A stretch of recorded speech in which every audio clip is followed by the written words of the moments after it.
I am a digital marketer slash SEO professional. I run an agency and I help folks get more visibility in Google. What we're going to talk about is SEO in the era of AI. SEO is search engine optimization, right? It's where you show up in Google, how you show up in Google, what Google actually says about your business, and then ultimately how you can get more leads, traffic, and customers, right? So if you are looking to learn more about SEO, this is a nice presentation for you. If you're a small business owner or doing anything online, this will be valuable for you because you'll know where Google is heading and some of the opportunities available. Surviving SEO in the era of AI overviews, how to turn Google's AI revolution into your competitive advantage. SEO has changed. Does anybody here know what an AI overview is? Now, this is a new development. Ultimately, these AI overviews are meant to be a response to ChatGPT, and I'll explain why. Does anybody know what types of questions typically trigger an AI overview? There you go. Yeah. Informational queries. Because Google said, hey, you know what? We organized the web. Their entire business model was 10 blue links, right? So we are familiar with search engines. We put in a query and then we expect to see links and figure out our answer from there, right? What has happened is that Google said, let's jump the shark because ChatGPT came out and said, I'll just give you the answer. I'll do all that work for you. So Google turned around and their response was, instead of you going into ChatGPT, we'll perform ChatGPT on our search engines. Does that make sense? The last question here, true or false, does AI overviews cause users to click less or more than a regular search? Do you think that AI overviews cause you to click more on the search results or okay. It depends, right? Because if you think about what ChatGPT is conversational. So you're not just asking one question, you're asking follow up questions.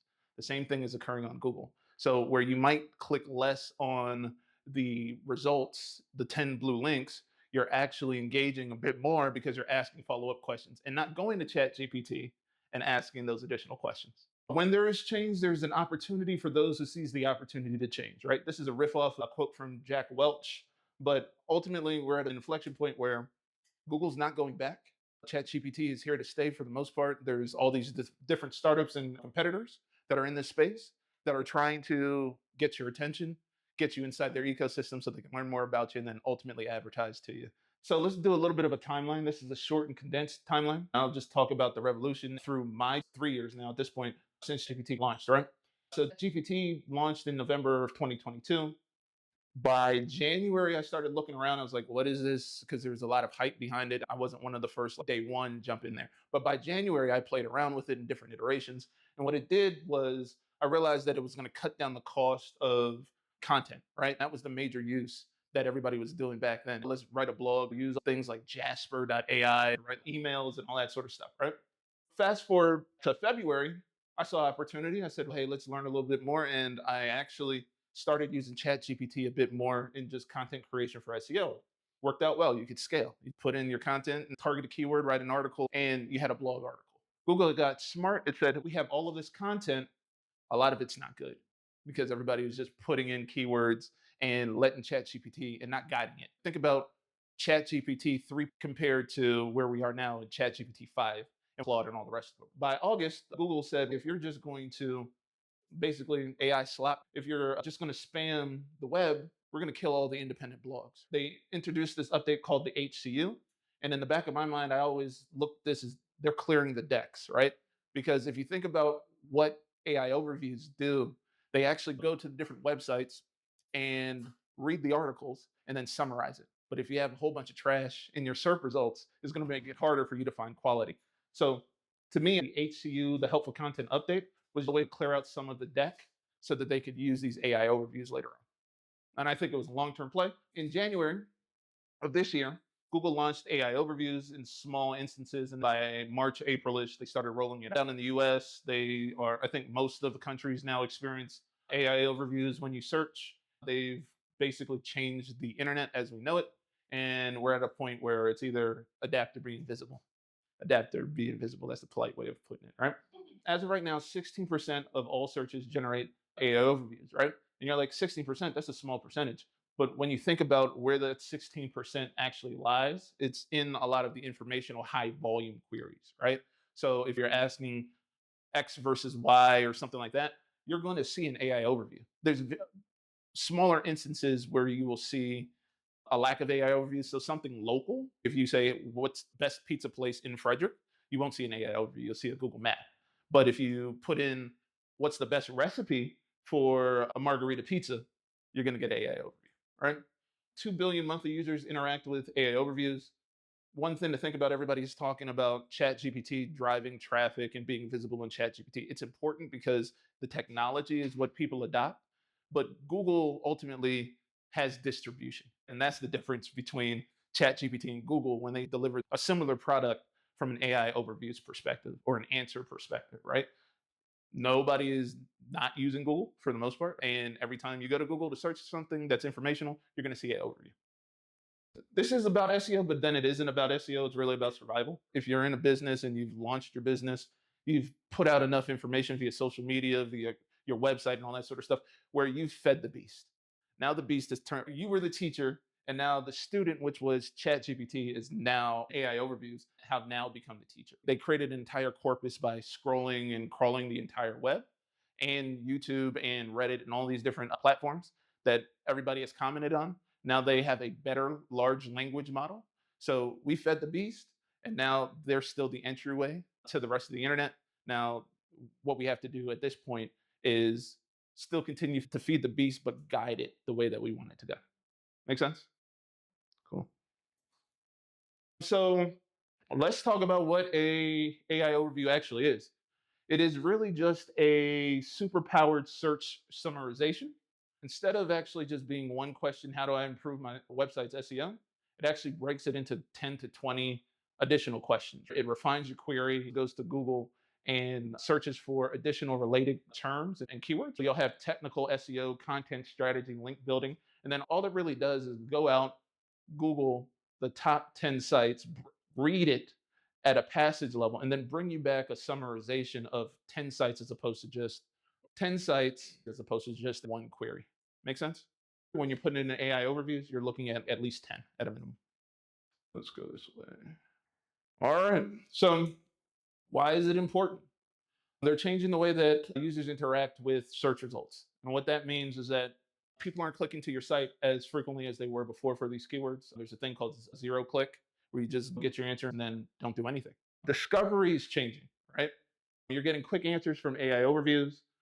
When you look at an AI overview, they'll show you the citations, but I don't know anybody who actually clicks on the citations to read more anymore. So you almost get a billboard, but you don't get the actual click overall. Make sense? They're not seeing your site in full. They're just seeing more of your billboard or seeing you in more billboards. And then ultimately, people are trusting AI overviews, which is, yes, it is scary because an LLM is just an educated guesser, right? It has large language models and it's guessing the next word. It's been trained on the corpus of all of our words, books, music, all that sort of stuff, right? But because people trust AI overviews as the answer, they're also trusting you as the source and what it says about your business, right? So if you say, I'm the greatest web designer in the world or in Frederick, right? And AI overviews picks it up, then it may position you as the greatest web designer in the world because you inherently trust an AI overview. Let's see here. So you can fall into three types of people after hearing this type of information, seeing the groups of folks that respond to AI overviews and this information, right? You have the fighters, the people that complain about stolen content and try to block AI crawlers where they can, like a lot of publishers. There's actually a lawsuit that's going on right now. Penske, I believe, they're a publishing company, and they have just launched a lawsuit against Google for stealing their content. Ultimately, you'll be invisible to the 2 billion monthly AI users, right? Then you have the victims. You have the people that hope it goes away and they don't do anything different. AI barely mentions them on the internet. The internet is changing underneath their feet, right? And then the last part is the partners, right? This is the people that will start teaching AI about their expertise. If you do it the right way, you can amplify your influence locally, globally, because if you show up in AI overviews and it's not a local query, there's a larger impact. It's almost like SEO where you show up number one for a specific term. You have a lot of influence over that. This is the authority of print. You get the same thing with an AI overview. Make sense? Cool. All right. So, what are the three laws of partnership with AI? Number one, be findable, feed the future. Make sure your AI expertise is accessible, structuring your content and being indexed. I'll break this down a little bit more when we talk about it in more depth.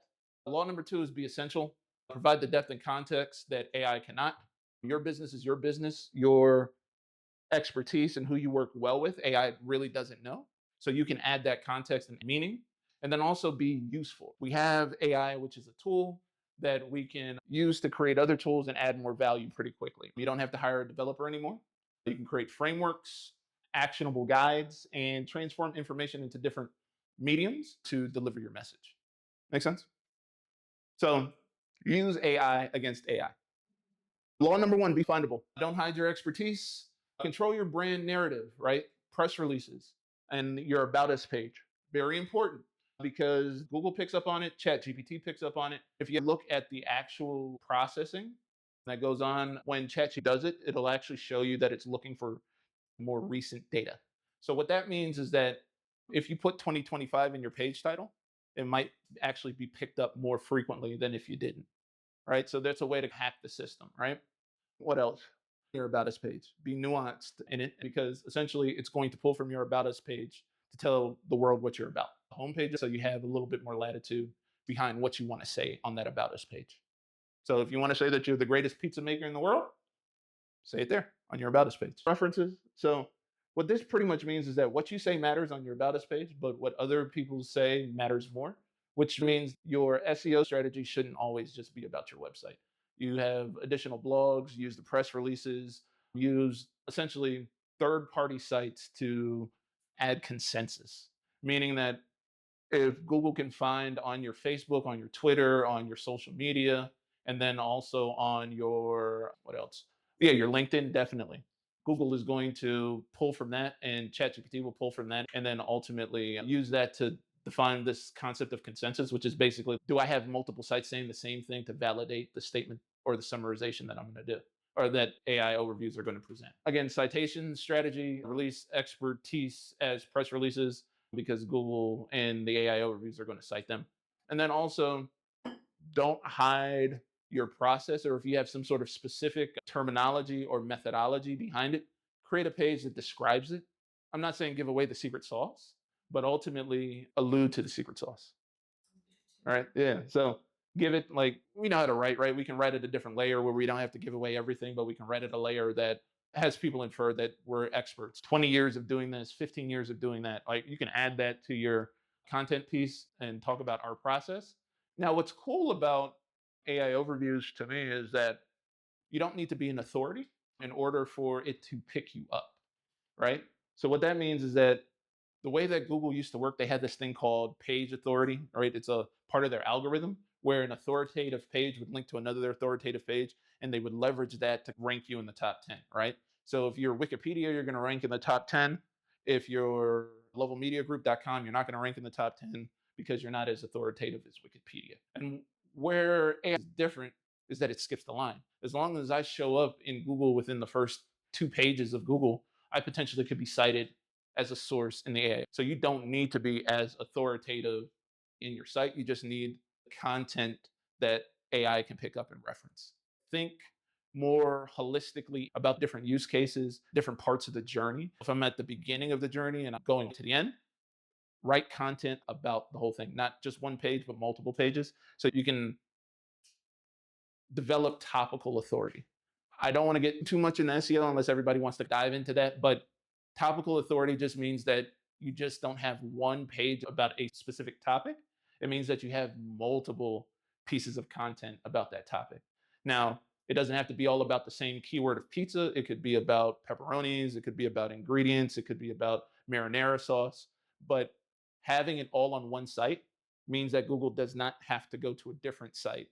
That topical authority is going to allow for your site to be picked up by Google and then ultimately potentially rank within those first 2 pages and get picked up by an AI overview.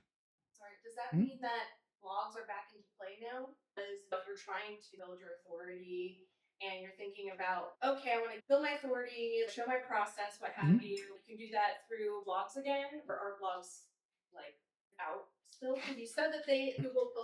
Did, and actually, let's just hop in SEO, right?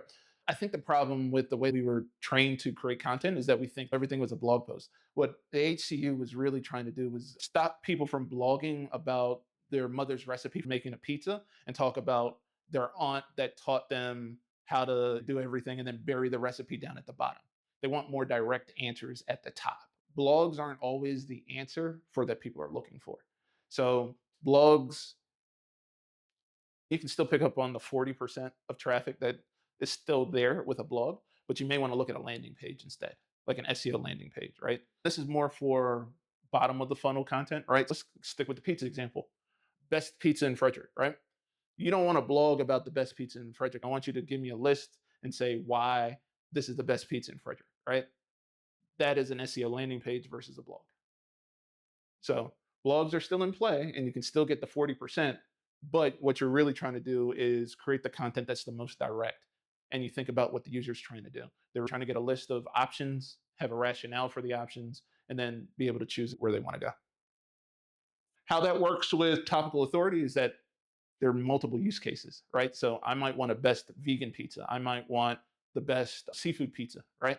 And having pages that are specific for those use cases is another way to approach topical authority. Make sense? Cool. Let's see here. We talked about being on, don't just think about your website. Semantic chunking. So this is also going to the way that we write. What you want to understand is that basically the way that Google and these AI overviews process it, they don't process the entire page. Even though they look at the entire page, they look at the segments or specific portions of the page. They chunk it. Long story short, your content is getting translated into numbers, and it's called vectorization. They're looking at the cosine similarity of the different vectors. Basically, your content is getting translated into numbers. They're looking at how close the numbers are to each other to understand the meaning behind your content. We're thinking words.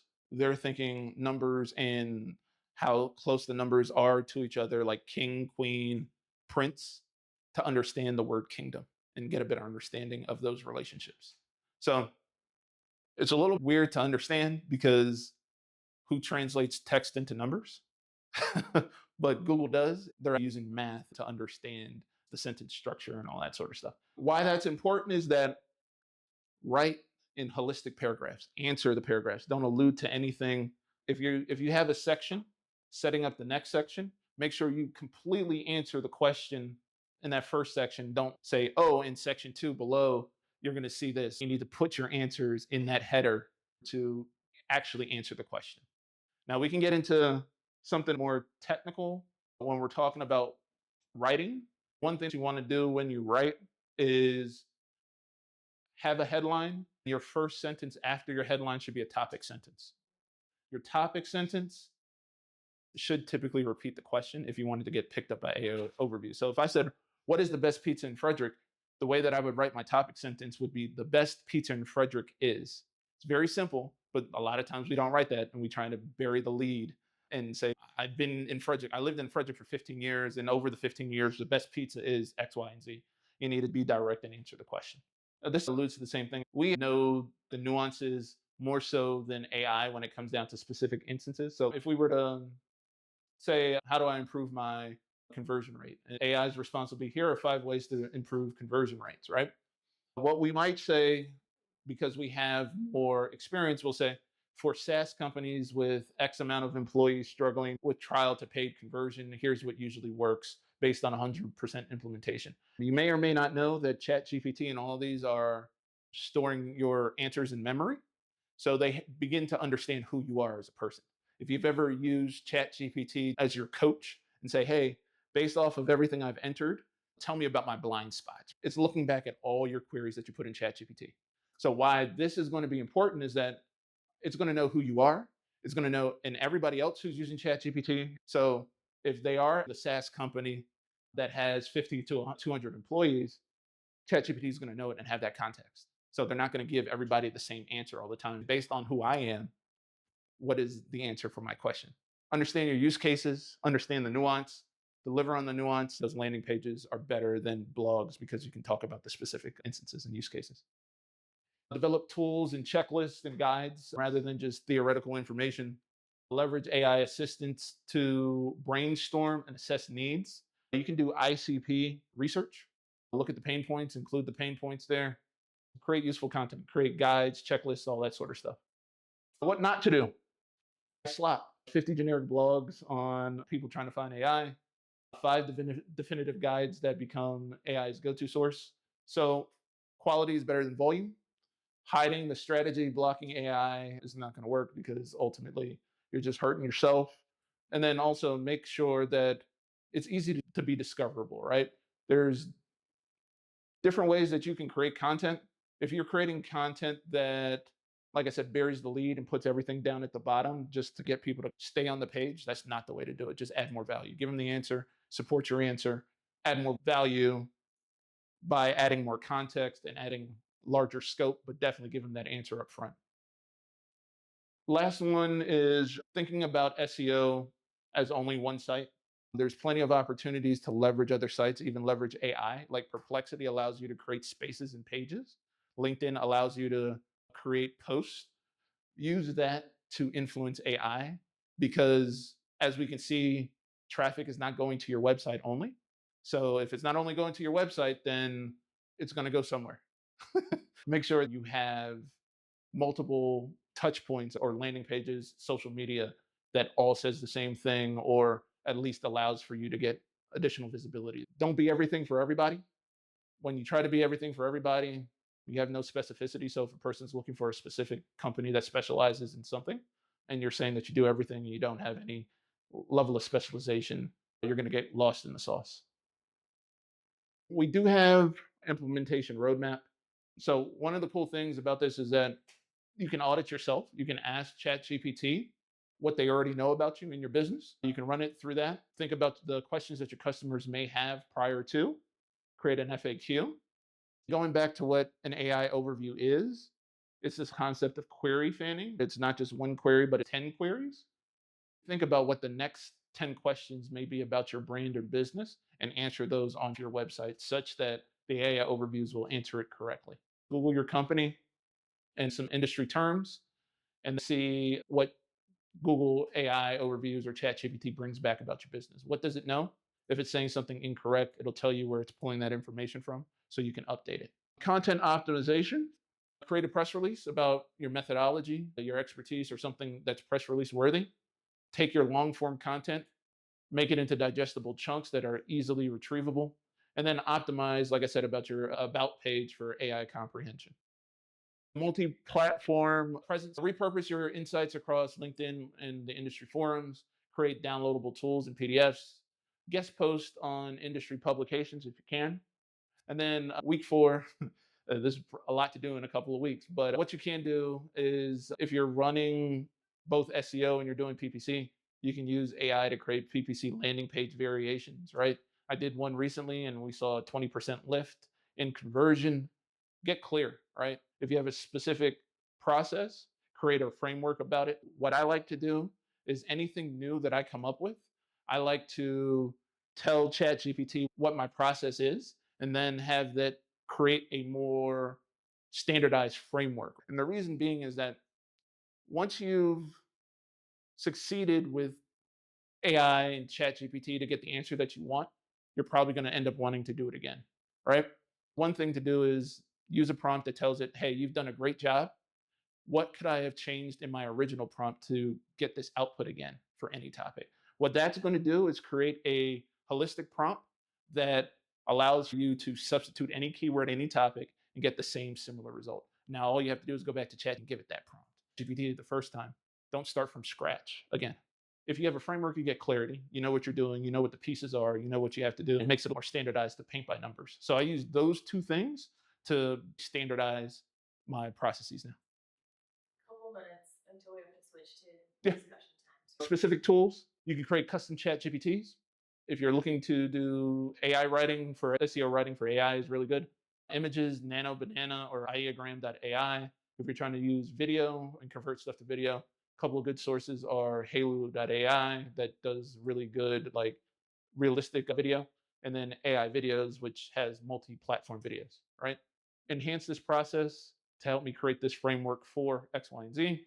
And then storing your winning prompts so that you can reuse it. And then use AI for documentation. You have otter.ai, you have Google Meetings, they'll record your stuff and give you the transcript and all that sort of stuff. Plenty of opportunity to improve your processes.